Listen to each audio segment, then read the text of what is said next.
Mario De Bon non ce l'ha fatta. La notizia della morte del sindaco di Sospirolo si è diffusa stamattina di buon'ora e ha fatto rapidamente il giro della provincia e la commozione ha avuto il sopravvento.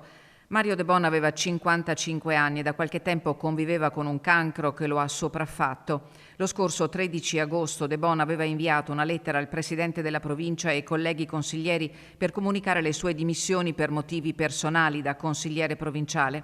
Riconfermato la scorsa primavera, siedeva nei banchi del gruppo di opposizione Futura Centro-Sinistra Bellunese.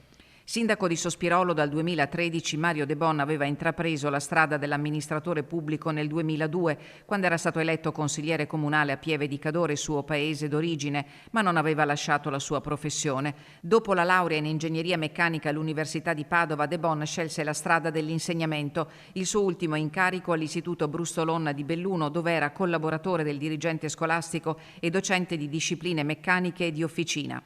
Il presidente Padrin, nella nota di cordoglio, ricorda la determinazione di Mario De Bon nel cercare sempre il bene del territorio, la sua rabbia di fronte all'impotenza di un ente depotenziato dalla legge del Rio.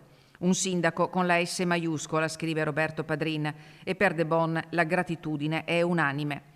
Mario De Bon era un uomo forte e concreto, come solo i montanari sanno esserlo, capace di guizzi e pensieri lungimiranti. Mancherà a tutti.